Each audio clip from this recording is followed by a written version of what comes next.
Hello everyone. Welcome to your sixth seminar of Gender and Power in Asia. How are you today? Did you have a good study break? I hope you enjoyed a week off from studies. And also, I hope you enjoyed your first assessment task, which was a short critical review of a documentary film Shinjuku Boys, which was due last week.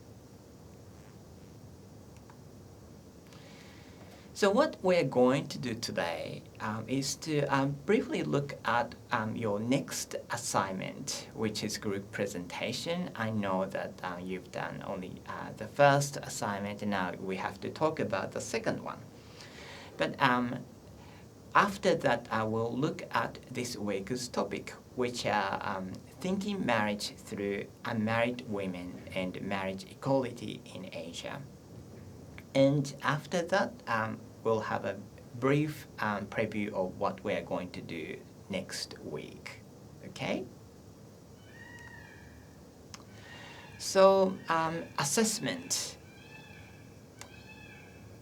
I'm pretty sure that you all submitted your first assignment, the critical review of Shinjuku Boys. So, feedback and marks will be given to you within 2 weeks, so by Friday next week, hopefully. So now we have to think about the next assignment, which is group presentations, and it's going to happen on weeks 11 and 12. So we have plenty of time. So don't worry about it by now, but I just wanted to make sure that you know what is going to happen, and if you have questions prior, then we can work on that question. So you need to make a group with 4 members, and presentation will last for 15 minutes. Your actual presentation will be 15 minutes. Which is followed by 5 minutes question and answer time and class engagement. So you will have, or your group will have, the total of 20 minutes. And what is the aim of this next assignment? The aim is to engage you with the difference in knowledge about gender and agency between their own and in an Asian country. And I want you to reflect on your own views on gender and where those views come from. So critically thinking about yourself and your ideas of gender, and applying understanding of differences in views of gender to a case study of an issue affecting a group of people or society in Asia. Your group presentation will have 2 parts. The first part is an individual critical reflection on the concept and issues of gender among you in the group. So it's about you and your views of gender. And the second part will be a case study of an issue in one Asian country, or 2 if you want to compare and contrast. That relates to one social culture issue we have examined in this unit. So for example, women's movement, or equality and diversity in marriage, which is this week's topic, or ungendered labors of child rearing, which is the next week's topic, and subversive beauty ideals or multiple gender identities, and so on. And for your group presentation to be successfully completed, you need to provide a list of all sources consulted and referred to in the presentation. And it should be handed to Olive in class after the presentation. And please note that you cannot choose the same topic as you do for your research essay, which is the final assignment for you to do, and which is due on week 13. So I want you to be a little bit careful about choosing what topic you want to do for your group presentation and for your essay. Okay? The first part, your critical reflection. In this part, you will reflect on your own views on gender. So for example, you can think about what are they. You will need to come up with workable definition of gender in your group. Where did they come from? And are there differences in what you perceive as gender among the group? So is your idea of gender different from your members? And has anyone's perception of gender changed over time? For example, since you started doing this gender and power in Asia subject, and if so, why? So reflections on each group member's views must be presented in some way. So you can talk about the differences, but also I want you to kind of have a kind of like agreed idea of gender as well to have this section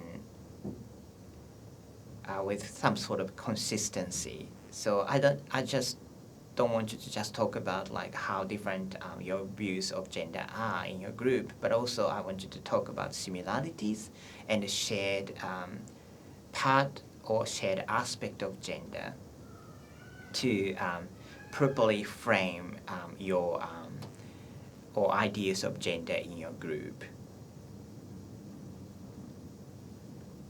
And the reflections on each group member's views must be presented in some way. So I want you to think about, for example, how to best do this given the time limitations of the presentation. So you have about 7.5 minutes to talk about gender ideas in your group. And simply listing each member's gender views could be boring for the audience. So I want you to be a little bit more creative and interesting and exciting. So could a graphic representation be useful, like using flowchart or diagrams or tables, etc.? Or could you have some sort of audio or video interviews with each student? Or how about using photographs or maps or other images to convey this part of the assignment? So ideally, aspect of members' views on gender may be organized around the concept used in one or more of the readings. And also, you can think about dividing views of gender in your group with like 2 or 3 categories. For example, your education background, whether you went to like a public school or private school or religious school, and religion of your family, or your culture background, or your experience traveling around or other countries, which was where you exposed yourself to different ideas of gender, perhaps. So you can also like divide and organize your this section within around these number of categories and compare and contrast different views in your group members. Okay. And critical individual reflection on gender will be followed by a case study.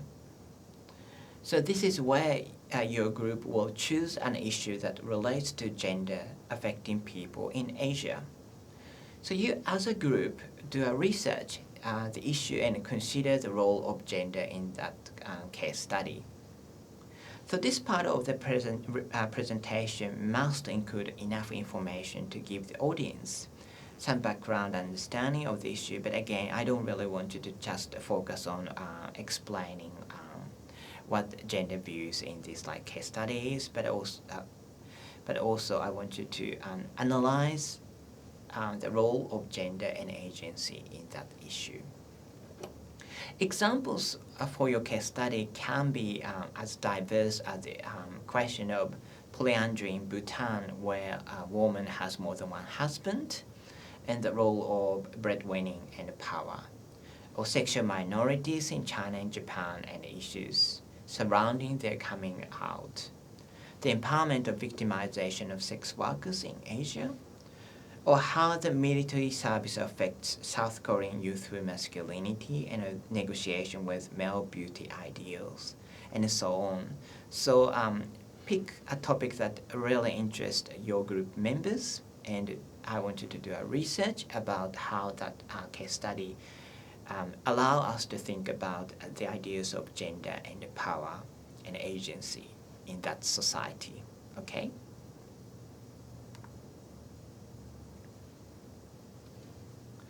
You can also think about how, in particular, the idea of agency is involved. So, for example, as we have seen, or as we have discussed, people have choices and they make their own decisions. For example, to seek surgical amendment to their bodies or not, to behave in certain ways or not. So we should not assume that people do things because they are forced into them or because they have no other choices. To make a distinction between agency and structure, agency being how much individual freedom and choice people have to define how they live their lives, and the structure being the institutional and the societal surroundings that people live in and which to a degree predetermine their choices. So recognizing that some people might in fact be exerting agency, for example making choices of their own, where superficial reading might suggest their behavior is dictated by structures, is important. And this is well explained in the case of Muslim women and the hijab that we talked about on week 2.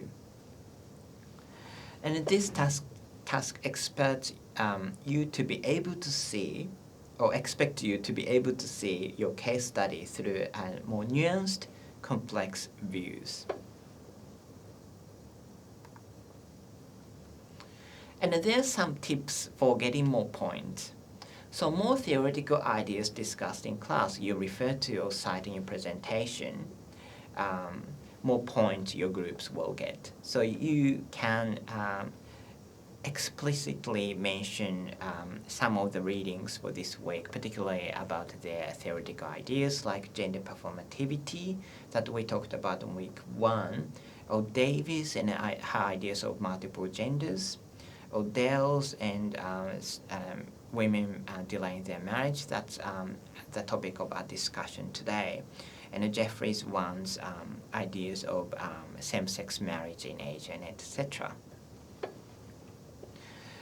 For after presentation class discussion, I want you to be creative as to how you make the class engaged. So you can use you can prepare questions, or use Kahoot like a kind of online thing, or role plays or games, etc.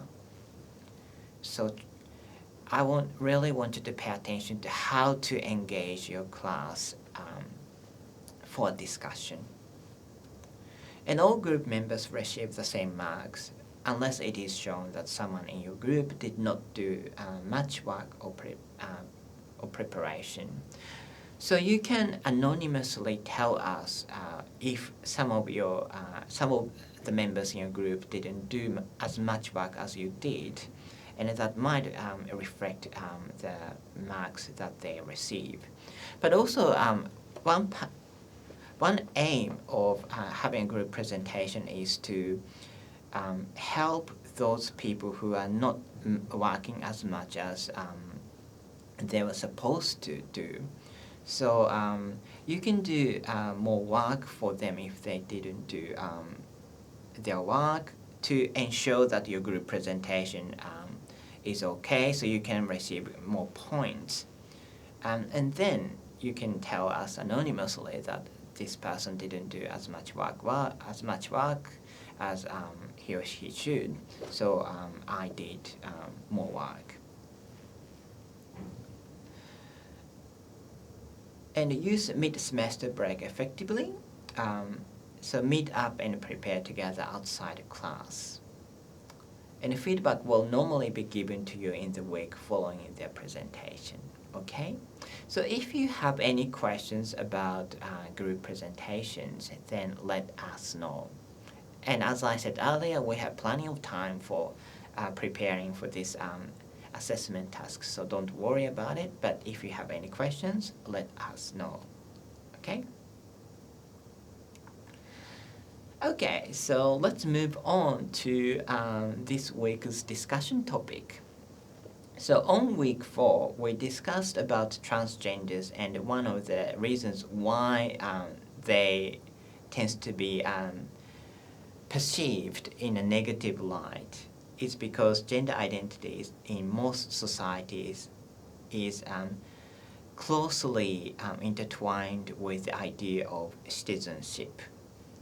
So someone whose gender identity is ambiguous will affect the individual's reproductive capacity, which also contribute to the reproduction of the next generation. So be part of the citizens' participation in the national communities to ensure that the population have population is going on.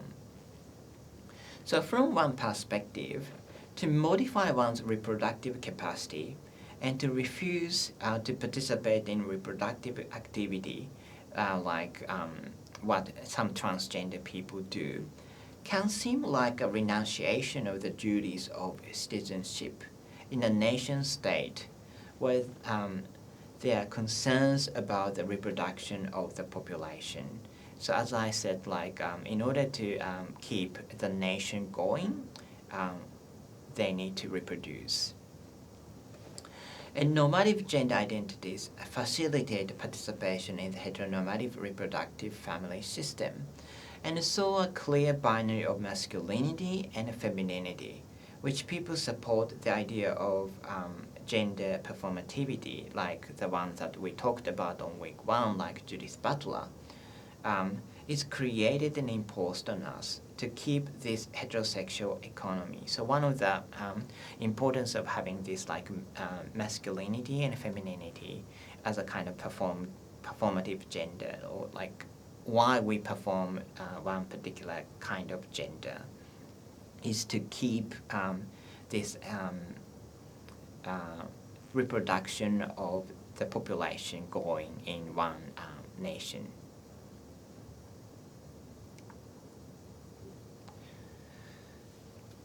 So by now, you are familiar by the term Ohitori-sama, which is the focus of one of the readings for this week, which is Laura Dales. So what does Laura Dales in her reading for this week say are problems associated with the trend of Ohitori-sama, a label to describe a specific group of unmarried women in Japan? So what are the problems that she talked about in her reading? I want you to give a couple of examples.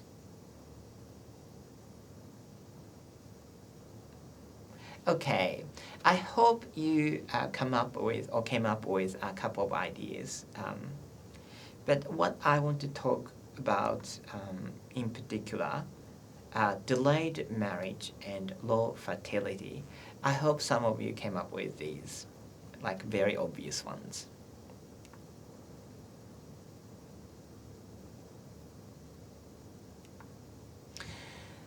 And there's another term that Dales mentioned in her reading, which is parasite single, which are about these youngish single people in their 20s or 30s who are still, although they have their career or job, but they still live with their parents unmarried. So I'll just show you this very short video about parasite single in Japan, so you can have a bit of a clearer idea of what they are like in Japan. Okay, so let's have a look. I hope this kind of gave you kind of ideas of what parasite singles are like, and do they exist in Hong Kong as well? Which is an interesting question to ask as well.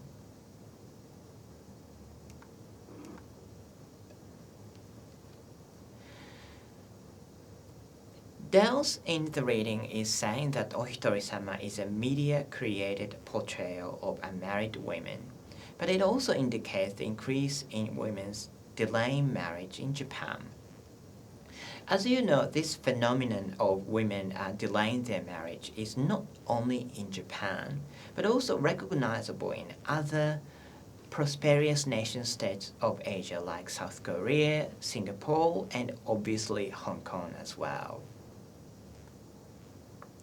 And this is a table of percentages of women and men single at ages, sorry you can't see this, but single at ages 30 and 34 years old. And there's like two contrasted survey results. One is in 1970, so about 50 years ago, and the other one is in 2010, so more current, contemporary ones. And you can see that particularly those highlighted by red have massive increase of these men and women who are single even after they reach the age of 30, or between 30 and 34. And these are like in Singapore, South Korea, Japan, Taiwan, and particularly Hong Kong. So you can see that like this is not only a phenomenon in Japan, but in various parts of Asia experiencing this very similar phenomenon in contemporary times. I'll just show you another short video clip about why people are not getting married in Japan. And particularly, I want you to think about this question that one of the reporters will ask, which is, where is room for love? So here we go. Okay, what did you think about this video?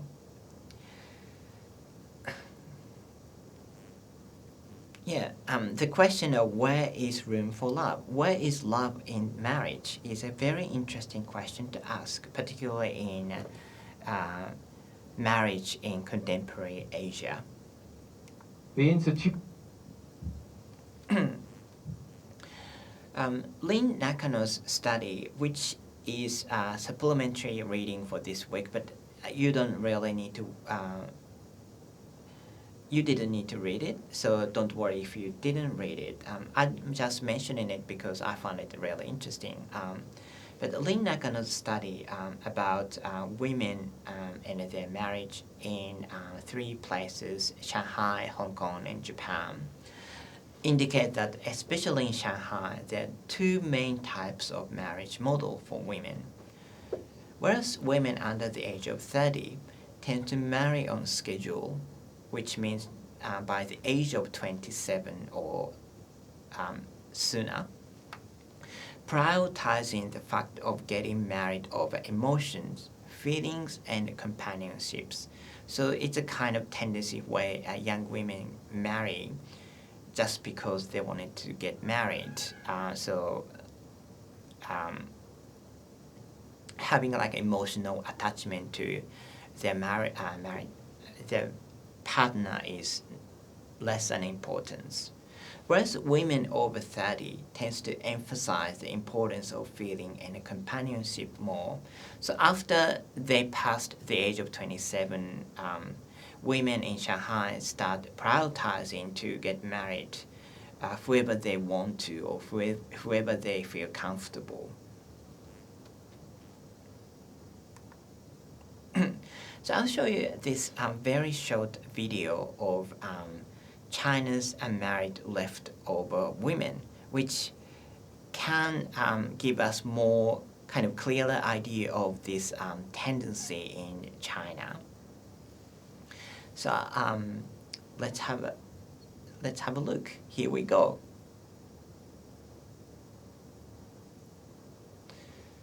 So what did you think about this video? well, women are getting more and more demanding, obviously. One trend that I can be quite interesting is educated men are usually happy to marry down, so marry women who are less educated, younger, and less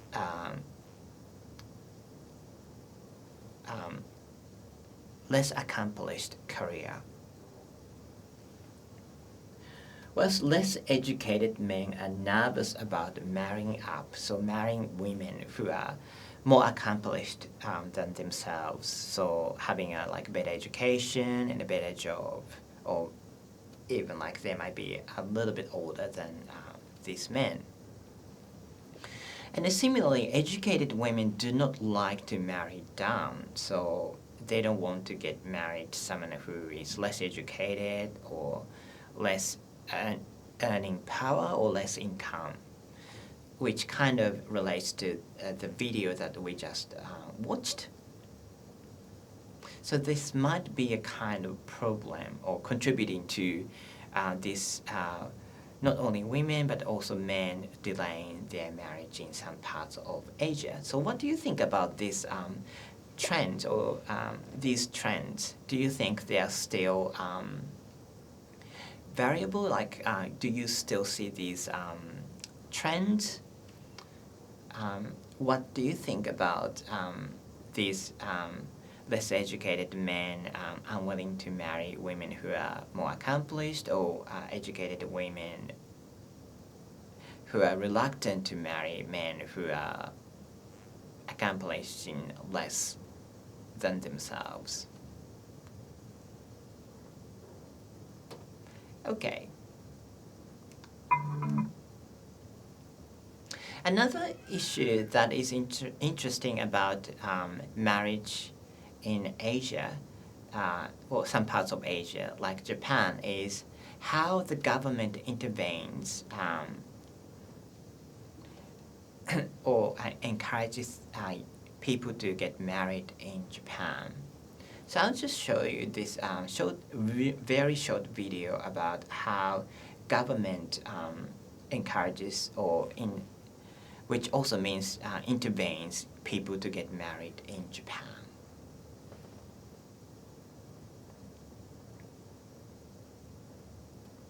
So this also leaves us a question.